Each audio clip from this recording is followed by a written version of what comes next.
Oke, Assalamualaikum warahmatullahi wabarakatuh. Saya Siti Nurrohimiati dengan NIM E12 20 20 015 16 dan rekan saya Wahyu Aji Nugroho, NIM A11 2019 1310 akan mempresentasikan tugas kami mengenai tugas social networking R ini. Slide selanjutnya, Kak.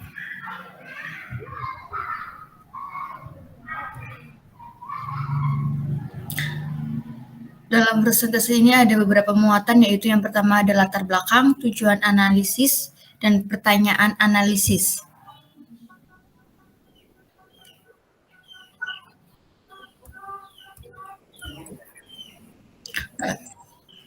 Lalu untuk muatan informasinya selanjutnya yaitu ada pemrosesan data, analisis data, dan kesimpulan.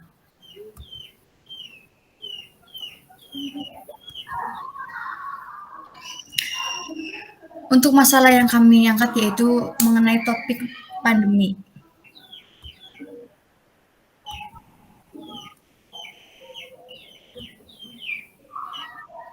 Oke, yang pertama yaitu mengenai latar belakang. Latar belakangnya yaitu pada final project ini kami menggunakan dataset COVID-19 tweet. Di dalamnya terdapat banyak data yang berhubungan dengan data COVID-19 di Indonesia. Topik yang kami pilih adalah pandemi.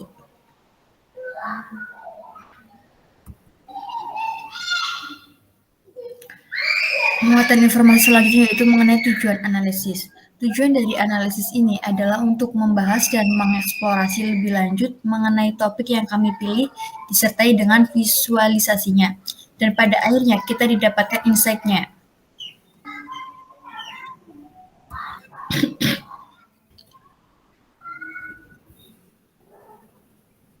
Berikut yaitu ada pertanyaan analisis. Yang pertama yaitu pra-pemrosesan data. Bagaimana sih proses pra-pemrosesan data pada topik yang dipilih serta centrality dan modularity-nya? Yang kedua yaitu visualisasi data. Bagaimana sih hasil visualisasi pemrosesan data yang telah dilakukan?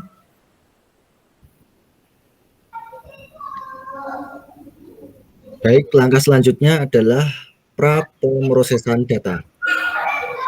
Yang pertama akan kita lakukan adalah import library yang digunakan dan memanggil data CSV. Kemudian memilih topik yang dipilih. Selanjutnya untuk langkah yang kedua adalah kita melakukan pembersihan data dimulai dengan menghilangkan emoji, URL, web page, hash, tag, dan lain-lain. Kemudian melakukan tokenisasi, kemudian ada langkah stemming, namun pada kali ini tidak dilakukan karena membutuhkan proses yang sangat lama. Selanjutnya adalah pembersihan kata-kata alay atau berlebihan, dan terakhir adalah proses stopword. Langkah terakhir dalam pra-pemrosesan data yaitu akan kita lakukan visualisasi nanti menggunakan GPI dan Fish Network. Oke, langsung saja. Ini adalah pra-pemrosesan data dan analisis akan dijelaskan pada video berikut. Berikut adalah video tentang pra-pemrosesan data dan analisis data.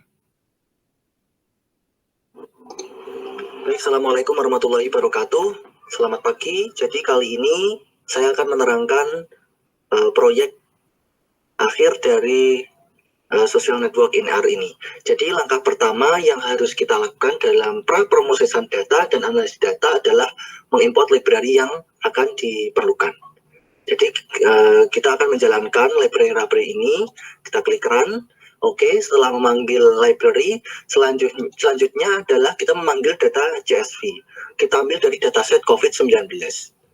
Lalu kita, ini fungsi glimpse untuk menampilkan field variabel pada dataset tersebut. Kita klik run, nanti akan ditampilkan data COVID yang berjumlah 125.000 data. Nah, nanti yang akan kita pilih adalah data pada field atau variabel teks ini. Selanjutnya, kita adalah memilih topik. Topik yang kami sepakati adalah topik pandemi. Jadi, kita memilih dari field atau variabel teks, kemudian kita lakukan filter strg tag yang menampilkan atau berisi data pandemi. Kita ambil sebanyak 10.000 data, kita slice dari 1.000 sampai 11.000. Kita klik run. Oke, terdapat 9.000-an data yang sudah berhasil kita slice. Selanjutnya yang harus kita lakukan adalah membersihkan data, baik berupa menghapus emoji, HTML, tautan, enter, tag, hashtag, whitespace, tanda baca. Kita assign ke objek pandemi 1. Kita klik run. Kita tunggu proses pembersihannya atau menghapus emoji dan sebagainya ini nanti akan diassign ke pandemi objek pandemi 1. Oke, sudah berhasil. Tadi yang sebelumnya ada huruf kapital ini sudah berubah menjadi huruf kecil. Ada yang sebelumnya hashtag, ini ada underscore, ini sudah kita bersihkan. Selanjutnya, langkah selanjutnya adalah kita melakukan tokenisasi. Kita assign ke pandemi 2. Kita klik run, kita tunggu prosesnya, kemudian akan didapatkan 229.000 data. Kita assign ke objek 2. Kita klik, maka tampilannya seperti ini, source dan target. Selanjutnya, kita lakukan proses streaming, namun pada kali ini kita tidak melakukannya karena membutuhkan waktu yang lama dalam pemrosesannya.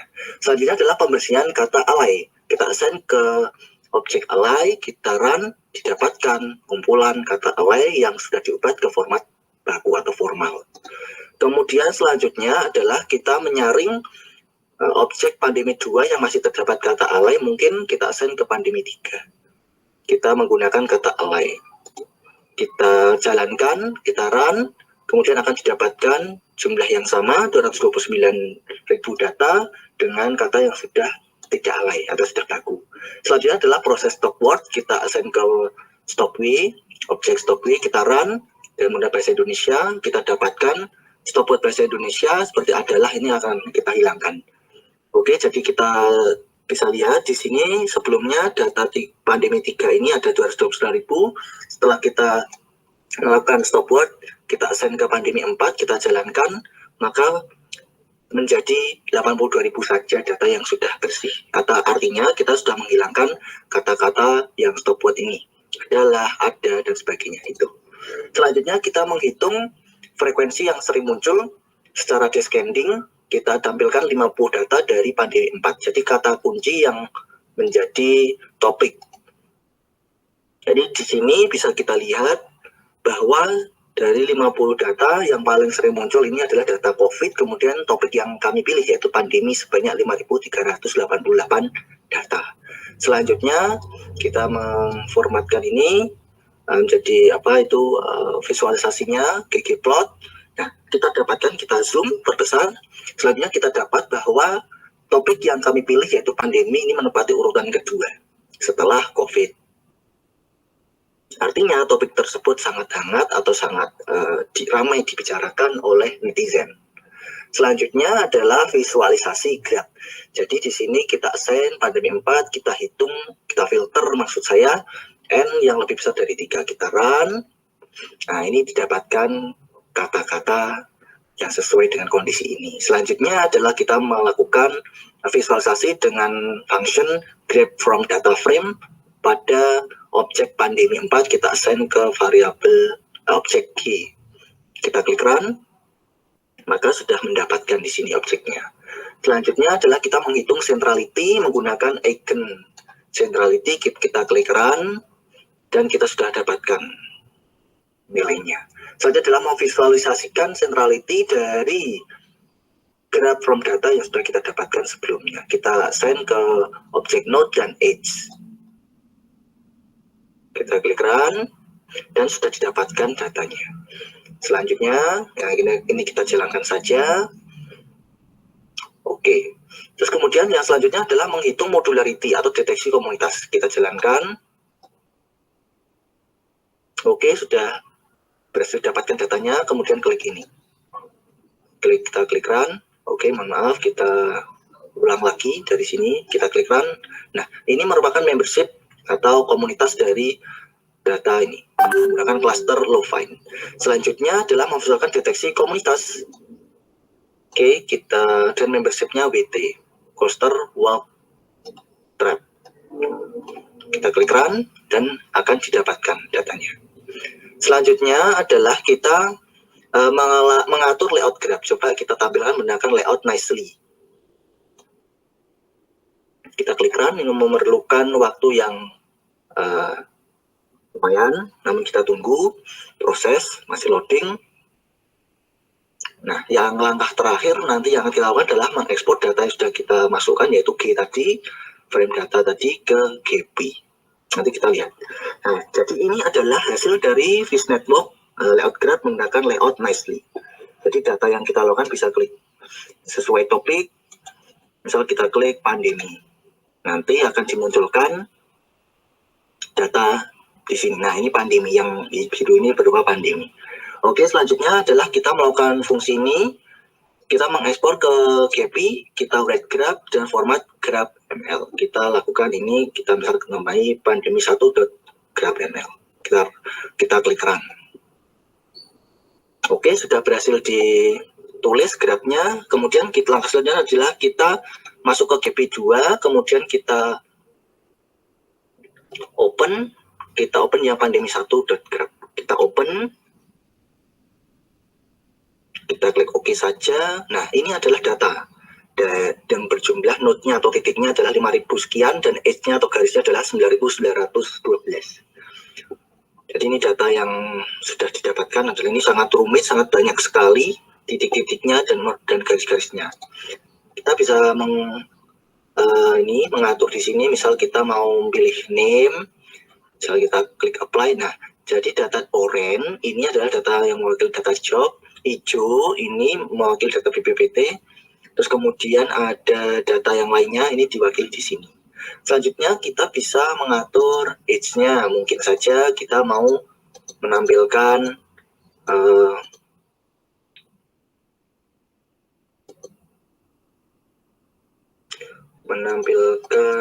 apa ini ya.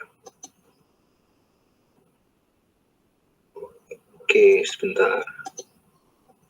Width-nya mungkin kita apply. Oke, selanjutnya ini sudah, terus warna kita pilih warna, width-nya warna hijau. Oke, terus ini belum nampak, namun kita coba pilih layout-nya, kita pakai event view, kita klik run. Nah, datanya akan menyebar. Nah, data yang hijau-hijau ini ada panah, ini menunjukkan data dari pandemi, sangat berkaitan dengan kata-kata atau node-node lainnya. Seperti itu. Kita bisa memilih layout yang lain, ini ada tersedia banyak. Selain itu, kita juga bisa menampilkan modularity, kita klik run di sini, kita klik OK, dan akan ditampilkan modularity report. Nah, ini merupakan modularity class dan number of node-nya, nomornya. Kita juga bisa melakukan ini, melihat average rata-rata degree-nya, distribusinya di sini. Oke, itu saja yang dapat saya sampaikan pada presentasi kali ini. Apabila ada kesalahan, saya mohon maaf yang sebesar-besarnya. Assalamualaikum warahmatullahi wabarakatuh.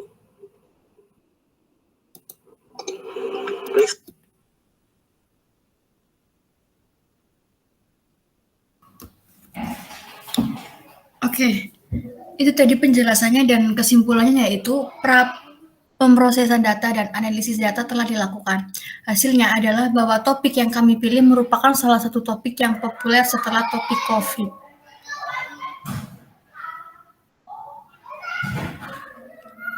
Oke, itu tadi presentasi dari kami. Saya rasa cukup dan saya akhiri. Terima kasih. Wassalamualaikum warahmatullahi wabarakatuh. Waalaikumsalam warahmatullahi wabarakatuh.